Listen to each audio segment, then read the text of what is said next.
Alright, so the egregious James Gunn haters came out, and it basically has been very, very insane for the last couple of days. He's been trying to dox people, he's been responded to by James Gunn, and he's trying to lawyer up so he can try to sue people. So let me just get into it right now. If you're new, go ahead and subscribe and also like the video as well. After my video went up, there was another post from Fandom Wire that reported on what he said, and he also reacted to that. He was saying, hey everybody, just a quick update. Some of you might have seen the article from Fandom Wire claiming I snuck into Hall H at Comic-Con to disrupt James Gunn's Peacemaker panel. I'll keep it simple. That never happened. I'll keep it simple. It fucking did. You guys don't want to know this guy's name. If I'm going to refer to him in this video, it's going to be Snaggle, alright? You don't have to go watch his stupid videos. He's not worth watching. You don't have to actually give him any views because honestly, it's not worth it. He is a fucking nut. But Snaggle, let me keep it simple. No, you can't sue a single person for anything because this is your words that you said. You didn't sneak in and you didn't try to disrupt James Gunn's panel. You literally said that you tried to infiltrate the Comic-Con panel, and you said you pulled up on James Gunn. And by the way, infiltrate means that you snuck into a place or you went into a place to try to retrieve, secret goods or, damage. The damage. Bro, come on, bro. We're not playing games here. You're stupid as fuck. You don't got a case against anybody. Dude, I don't want him to have any views or publicity, but I showed his, reactions before, so I'll go ahead and play it with the freaking chipmunk sound effect in the background. Go ahead. Ain't no way that I was gonna let James Gunn go to a panel out here, bro, and I not try to do my absolute fucking best to make sure that I pull up on this dude, and that is exactly what we did. Visual representation, Right see the security there, in the back. That man was shook, dog. Ain't no way you about to just get that shit off, and I'm about to just be there, and you ain't gonna have to look at me, dog. So after all of that, after he said he pulled up to James Gunn and he made him shook, James Gunn actually came out and he responded. Somebody said, shout out to the guy who thought running up on James Gunn at San Diego Comic-Con was a good idea. Your daily reminder that these are just movies and you're not a freedom fighter in a war. Gunn and Snyder both have no idea you exist. And James Gunn said, I certainly didn't notice anyone running up on me. Running up, pulling up, bro, it's the same exact thing. You look up the definition of pulling up on somebody, it means you're trying to confront them, which is exactly what you said you were doing. You pulled up on this man. So it's really funny that James Gunn came out and even said that this is happening, and this is something that he didn't even notice was happening, because this guy was claiming that he was being seen by him the entire time. It's really going to show how pathetic the Snyder cultists have been. The Snyder fans that just like the movies, I feel bad for them because they get lumped in all the time. It's sad because I'm one of them.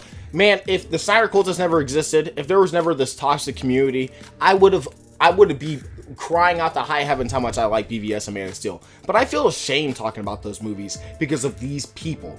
These people that try to run up on James Gunn and try to be toxic. And again, if you're a part of this and you support what this guy did, you are a part of the problem and you need to step up and call him out. This toxicity cannot keep going on like this, bro.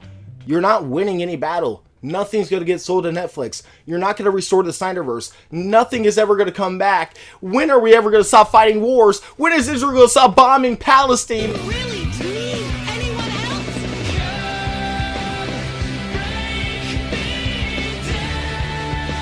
But it's just insane. And then he goes on in one of his live streams just the other day where RJ, the guy that was, of course, giving me some of the information about this guy, he said, yo, the guy who tried to stalk James Gunn at Comic-Con legit just doxed me on his live stream. He's leaking both where I live and where I work. This shit is getting crazy, bro. Not even sure what to do now. He's trying to intimidate me. I'm not going to be scared away. Doxing is something I cannot tolerate. If you don't know, there's a guy named J-Roar, who I think goes by Jay now, who does Death by Daylight gameplay or whatever. He threatened to dox me when I was 16 and he was 28.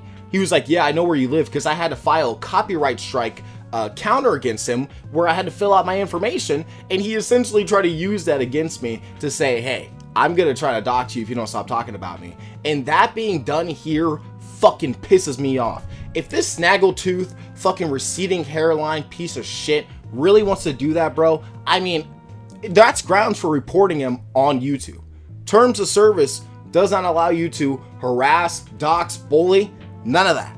So I'm just saying, if that really happened, and I did see some of the screenshots and some of the things where people are trying to reveal his name and say stuff like that, you could easily report this guy. and he could easily get taken off the platform like that.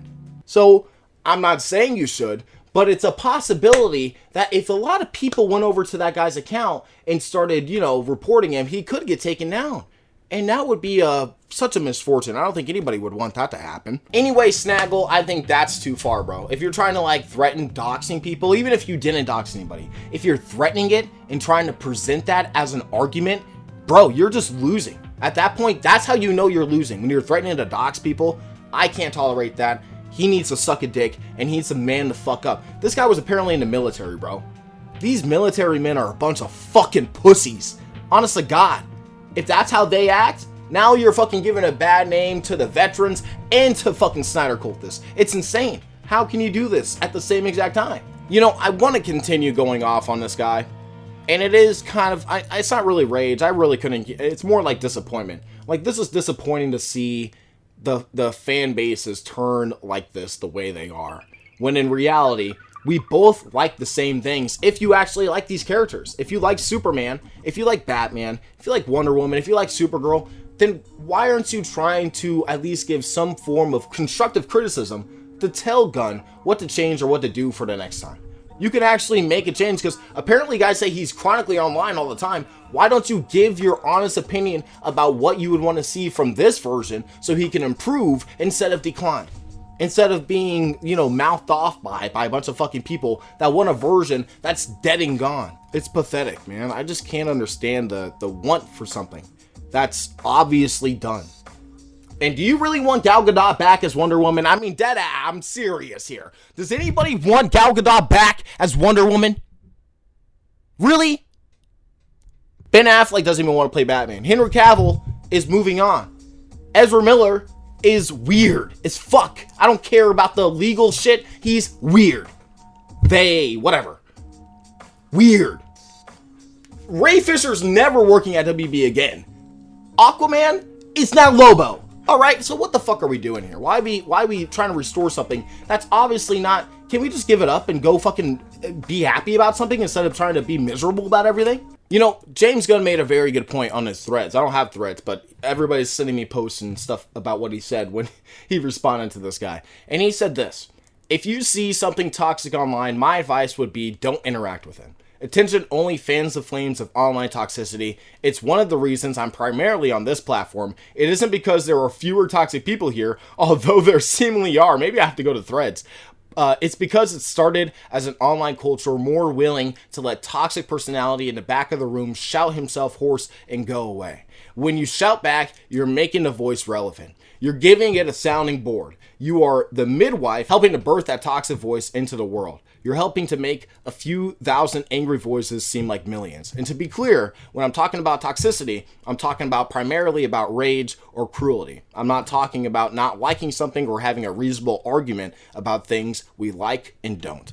Anyway, forgive me for the PSA, but it's on my mind. Yeah, I bet it's on his mind because there's somebody trying to fucking come at him and try to eye him down and stalk him at fucking Comic-Con. It would be on my mind too. So I don't blame James Gunn for, coming out and trying to make that PSA, but it is a very important PSA. I think that honestly kind of changed my mind about a lot of these Snyder fans, and I hope that this is the last Snyder cultist YouTuber that I have to deal with. There's harsh critics, there's a bunch of other people too, on Twitter. There's so many people that are so toxic about something that they're never going to get again. Ever. They've burnt the bridge with James Gunn. If they were nice to James Gunn, they could have got an animated movie, they could have got a comic, potentially even a rebooted multiverse Elseworld story where James Gunn could come back and finish the Justice League Part 2 and 3 on HBO Max or something. But instead, they call him a PDF file. They bring up the jokes that he's already apologized for, which happened when he was at a raunchy movie studio where he had to be raunchy and shock factor. By the way, I called those out when that happened. I made 2 videos that are now deleted calling out James Gunn. The moment he got fired, I was like, nice. And when he got rehired, I was like, shit. And he apologized. I'm like, wow. Actually, he kind of did change. He's never made those jokes ever. He's made raunchy jokes in the movies, but he's never made those jokes. So people that are saying that, bringing that up. And then you also have all the other things like the critiques against his movies and the way he is. It's you don't deserve it after the way that you've treated somebody. And I feel bad for actual, non-toxic people that wanted what they wanted. You know what I mean? They wanted the Snyderverse, but they kind of got it shot down by the toxic people that obviously don't care about anybody else's interests except themselves and the grifting that they are obviously doing to this fan base that is going through it with Zack Snyder. So it's like really ridiculous. It's really sad. All in all, Snaggle, I think, is actually going to be the tipping point. I think this is where we see the downfall of the proud Snyder fans, hopefully. I think that after what he's done, after this, trying to publicly, confront James Gunn or I am down or just do something in the front row as a Snyder fan at a Peacemaker panel, it makes you look nuts. It makes you look insane, just from a logical point of view. No rage, no nothing. Just from a logical point of view, this is unacceptable and insane. And for somebody to try to even at all defend it or try to, justify it, it's disgusting. And I really don't want to hear it. So from the bottom of my heart, I really hope that these Snyder cultist guys or the toxic ones shoo away eventually. I think I said when Superman comes out and it does become a success or does better than whatever, and it does all this stuff, they will go away. But it just seems like they're getting weirder and weirder and potentially more violent and more stocky. So it seems like it hasn't worked. So I don't know when they will go away, but I think it's like a toddler that didn't get what they wanted. Eventually, they're going to find something else that they like. They're going to draw over there, and kind of the fan base will crawl over to that type of section of the fandom, and then they'll be quiet, and we won't have to deal with them anymore. So maybe if we do just shut them out, completely ignore them and ban them and block them, then everything will be okay. But until then, it's really hard to see this ever being quiet for the next couple of months, years, who knows. It's really ridiculous. It's kind of sad. So I think we should all take a page from James Gunn's book and just block out the toxicity, block all the Snyder fans. If you ever see a Snyder cultist that is talking weird shit, block them, ban them, and do not listen to them. Just completely ignore the Snyder cultists and the Snyder fans from now on. If they're begging for the Snyderverse, block them. Block them. Just do it. It'll be that easy, I promise you. Once you do that, then they'll all be quiet. So thank you guys for watching. Don't forget to like, comment, subscribe for more videos in the future. And I will see you guys in my next one. Peace out.